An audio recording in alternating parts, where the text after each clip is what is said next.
Amable televidente, en breve estamos conversando con un experto internacional que le da lectura al voto en blanco y voto nulo. ¿Qué significa para un partido político y cuál es la expresión genuina de un elector cuando va a la urna y deja su voto en blanco o coloca un mensaje a propósito para que le anulen el voto? Eso tiene un mensaje también para los partidos políticos. Y en la pasada contienda primaria del 9 de marzo en Honduras, observamos que una de las fuerzas políticas está registrando prácticamente un 20% de voto nulo y voto blanco. Y eso no debe despreciarse porque tiene un significado. Hay que darle la verdadera lectura. En breve, este experto está brindando el importante análisis y vamos a refrescar un poco los resultados del domingo 9 de marzo en el nivel electivo presidencial. El Partido Liberal de Honduras obtiene pues hasta este momento el 57% de actas divulgadas debidamente verificadas. Faltan 3.450, siempre Salvador Narrala con el voto que le favoreció en el Partido Liberal, 244.098 marcas válidas que representan el 59%. El abogado Jorge Calix con 126.155 votos que representa el 30% de los escrutinios en el Partido Liberal. Luis Zelaya con el 5% para 22.767 votos y la abogada Maribel Espinosa con 21.564 votos, otro 5%. El voto blanco en el Partido Liberal fue del 5% y el voto nulo 3%. Entre ambos, un 8%. José Antonio. Y vamos a continuar con los demás partidos políticos. Vamos con el Partido Nacional en su orden. Aquí vemos que el 61.97% de los votos es para Papi a la Orden, con una cantidad del 61.97% de actas divulgadas. Es uno de los partidos que más actas tiene en este momento y los votos válidos fueron el 90.51. En consecuencia, pues un 9.48 serían los votos nulos y blancos. Y es importante este dato porque más adelante estaremos hablando con un experto sobre este tema en específico. Y por supuesto, Papi a la Orden está en primer lugar y le sigue Ana de Hernández con 110.000 votos, luego Jorge Zelaya con 9.412 votos y finalmente Martínez Lozano, Roberto Martínez Lozano con 4.350 votos. Y nos vamos pues al partido de gobierno, al PLR. Y aquí vemos de actas divulgadas un 66.47. Más adelante vemos los votos válidos, un 81.36. Esto nos deja un 18.62 de votos nulos y blancos. El más alto, bueno, el doble del Partido Nacional y un poco más de esa cantidad en el Partido Liberal de Honduras. Obviamente aquí ganó Rixi Moncada, no fue oposición Russell Tomé, pero sí validó unas elecciones internas y cuyos movimientos, pues prácticamente uno es el que destaca el M28 que se ha llevado prácticamente todas las curules o las posibilidades de curules para las elecciones generales, Héctor. Bueno, ¿qué ocurrió recientemente en Ecuador? Ecuador observó un voto nulo y alto voto blanco y nulo bien alto. Como ustedes saben, ahí hay dos fuerzas políticas, Daniel Noboa y también la candidata correísta González. Entonces, se observó un voto nulo y un voto blanco bien alto. Entonces los ecuatorianos, como este analista político que tenemos como invitado, el ingeniero Jorge Moreno Ordóñez, está con nosotros. Ingeniero, gracias por atender la comunicación de Canal 10 y la lectura que usted, como un conocedor del tema, un exdiputado, un ingeniero civil de profesión y analista político, ¿qué lectura le dieron ustedes como ecuatorianos a este alto porcentaje de voto nulo y voto blanco en el pasado proceso electoral? Muy buenas, ingeniero. Muchas gracias por la invitación. Un abrazo cordial a todos los hermanos hondureños. Bueno, en el Ecuador vamos a tener una segunda vuelta electoral el 13 de abril. En la primera vuelta electoral hubimos 3 finalistas. el actual candidato, el actual presidente candidato Daniel Noboa de la corriente neoliberal, la candidata González de este grupo del Correato Corrupto que nosotros lo denominamos acá, representante de esta corriente ideológica política llamado socialismo del siglo XXI, y el voto nulo que quedó en tercer lugar. Esto es muy importante lo que está ocurriendo en el Ecuador, porque lamentablemente la crisis que vive el país, que está sometido a una situación terrible de narcotráfico, de sicariatos, de secuestros, desempleo, de falta de dinero, la corrupción en todos los niveles del Estado, en el propio gobierno ejecutivo, en el Parlamento Nacional, la Corte de Justicia, Consejo Nacional Electoral y otros organismos públicos que están plagados de corrupción y que corresponden a una u otra de las bandas de narcotraficantes que están predominando en la economía nacional y ahora también quieren predominar en la política nacional. Entonces nos han sometido a la tragedia de que tenemos que votar, ya sea por el representante del actual gobierno neoliberal, que está ligado a una de las bandas de narcotraficantes llamados los albaneses, o ya sea por la otra candidata, la señora que representa al Correato Corrupto del socialismo del siglo XXI, que está ligado a otra banda de narcotraficantes que corresponden a Sinaloa, y quieren obligarle al pueblo ecuatoriano a escoger entre uno de los dos. Nosotros hemos dicho, no señores, algunos pueden tener el derecho de votar por Noboa, otros pueden tener el derecho de votar por la González, pero habemos ecuatorianos honestos que no tenemos rabo de paja, que pensamos en el país, que decimos no queremos votar por ninguno de los dos, porque ninguno de ellos corresponde al verdadero interés democrático, patriótico de la mayoría de ecuatorianos. Y por eso hemos venido llevando adelante una campaña nacional por el voto nulo. Yo soy el coordinador de la Comisión Nacional Organizadora de un gran frente de unidad nacional que agrupa varios sectores sociales, políticos, personalidades, que no estamos comprometidos con el caos, con la tragedia que vive la República. Y hemos llevado adelante esta campaña para decirle al pueblo ecuatoriano que hay que darle una salida distinta a la de los responsables del caos, de la crisis que vive el país.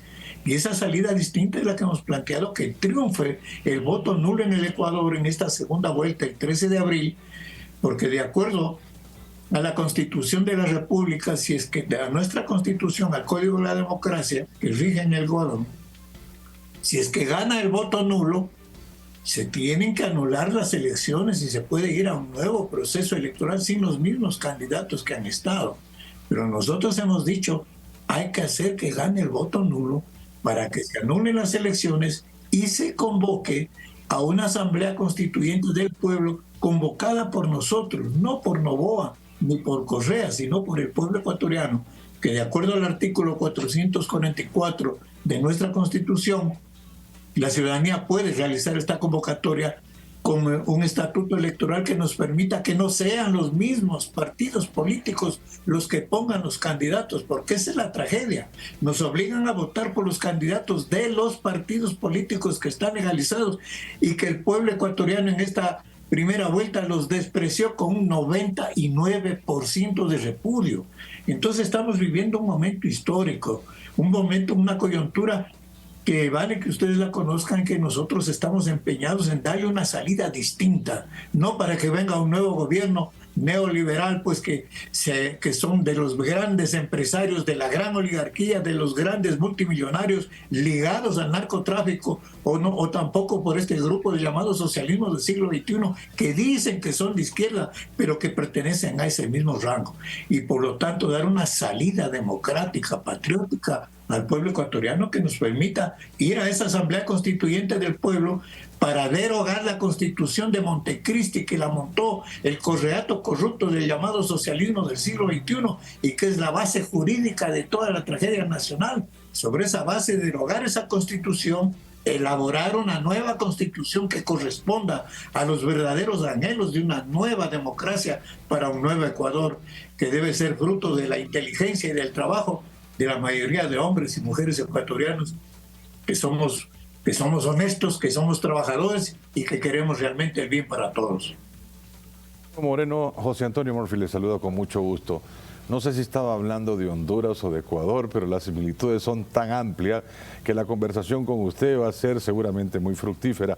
Tanto así que incluso el fondo que tiene de pantalla se parece mucho a un sector de la capital del país donde está el cerro Juana Lainez, donde se conmemora la paz y la democracia. Muy interesante.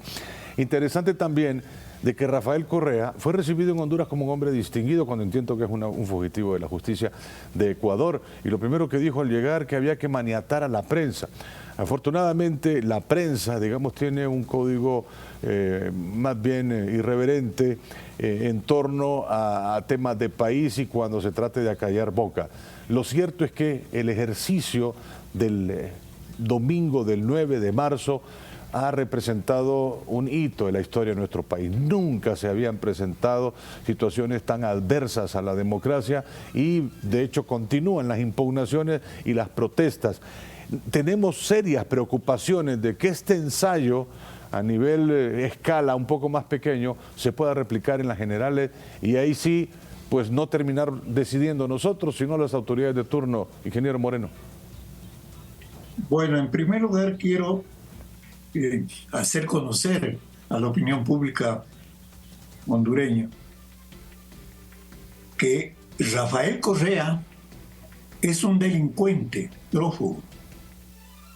Él personificó un gobierno corrupto que con una banda de delincuentes, sus ministros, sus congresistas, sus jueces, fiscales, prefectos, alcaldes, una banda, se robaron más de 70.000 millones de dólares de los fondos del erario nacional en contratos con sobreprecios millonarios. Por ejemplo, una empresa, una central hidroeléctrica, Toachipilotón, que debía costar 240 millones de dólares, la pusieron por 760, o sea, 200% de sobreprecio, y terminó costando más de 1.000 millones de dólares.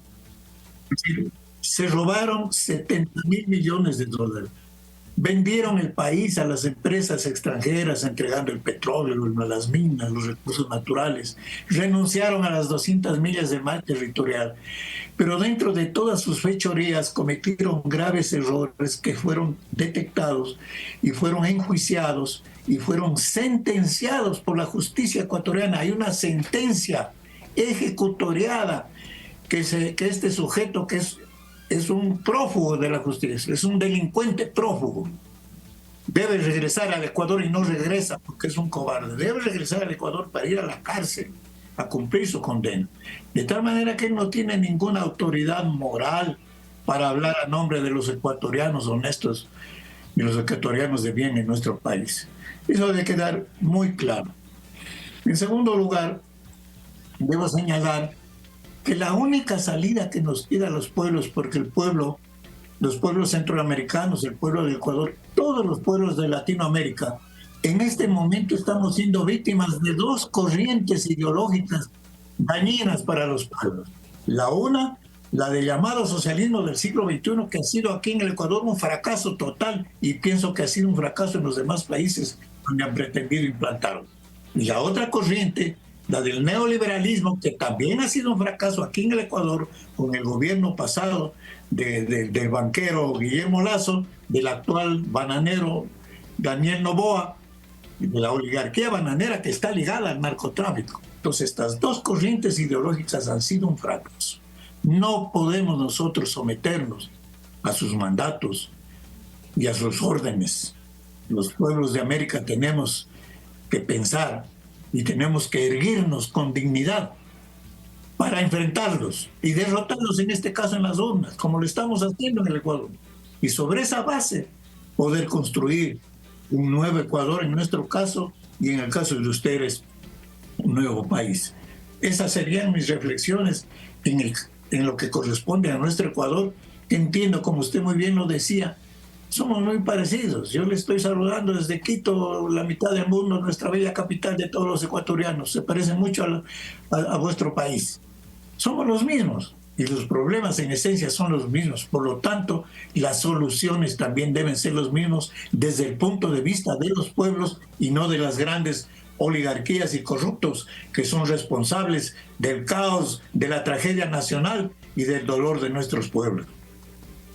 Nos parecemos tanto, ingeniero, que el banano sigue siendo un producto vital en las exportaciones hondureñas, al igual que el Ecuador. Bueno, déjeme decirle que el partido oficialista, ¿verdad?, que está gobernando, muy afín a esa ideología del socialismo del siglo XXI, prácticamente le colocó una pistola en la cabeza a los empleados públicos para que fueran a votar.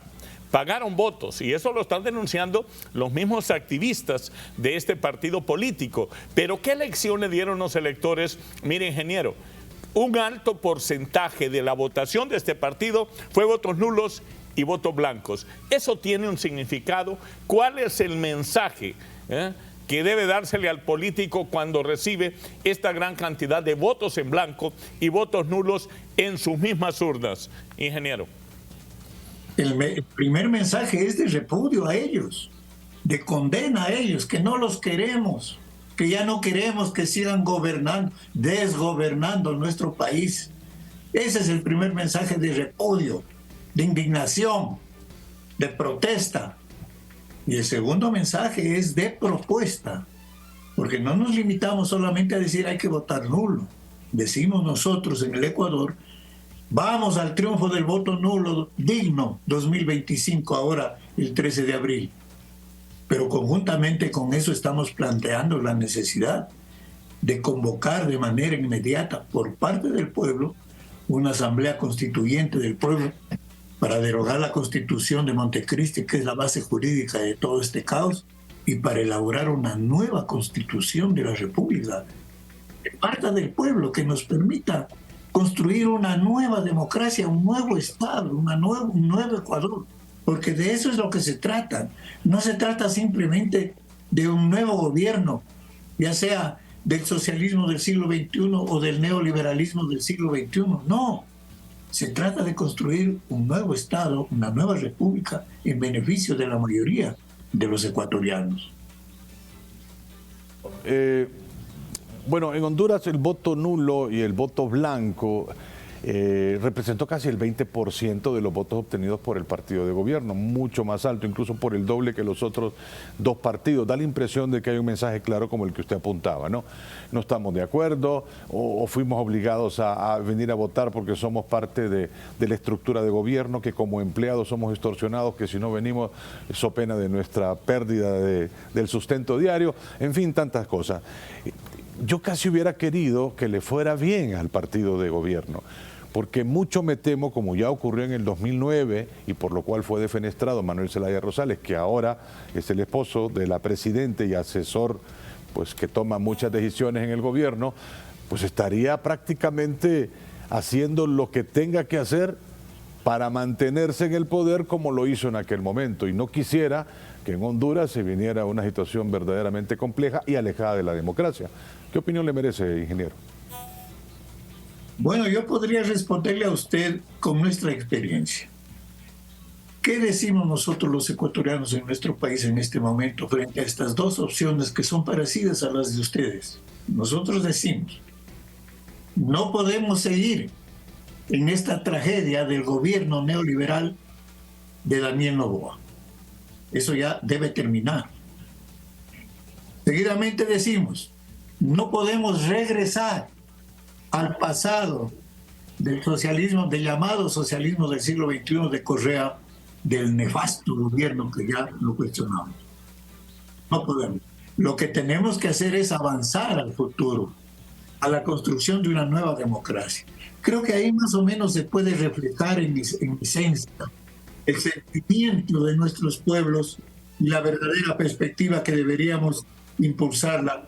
En el caso nuestro lo estamos haciendo. Yo con mucho respeto pues espero que esta experiencia nuestra les pueda servir de algo a ustedes, porque cada pueblo tenemos el derecho de pensar y de tomar nuestras decisiones en base a ese principio esencial de la autodeterminación de los pueblos. Gracias. Muy agradecidos con usted, ingeniero Jorge Moreno Ordóñez, porque prácticamente las historias, como usted dice, en Latinoamérica son las mismas, ¿verdad? Desesperados por el fracaso del neoliberalismo, algunas sociedades le apostaron al discurso de este socialismo del siglo XXI y hoy están peor en temas de corrupción, en temas de finanzas, en temas de relaciones internacionales, en el combate a la corrupción, en estructuras criminales que llegan a posesionarse, ¿verdad?, de estos gobiernos y realmente muchas veces hasta ha salido muy cara, ¿verdad?, para algunas democracias latinoamericanas. Ingeniero, muy agradecidos por su tiempo. Le dejamos para que pueda despedirse de nuestro público aquí en Honduras. Bueno, quiero reiterar mi agradecimiento por su invitación. Como decimos acá en nuestro país, que no sea la primera ni la última vez. Les envío desde Quito, nuestra bella capital de los ecuatorianos, un fuerte y caluroso abrazo a todos ustedes, esperando que estas experiencias y estas opiniones que las emito con todo respeto al criterio de cada uno de ustedes les sirvan de algo para que puedan unirse y trabajar juntos para no someterse a estas dos grandes corrientes a las que ya me he referido, sino para construir una nueva corriente política, democrática, patriótica, en beneficio de la mayoría de los hondureños. Muchas gracias a ustedes. Gracias a usted, ingeniero Jorge Moreno Ordóñez, ingeniero civil de profesión, exdiputado de la Cámara Legislativa ecuatoriana y un importante analista político. Vamos a una pausa, regresamos.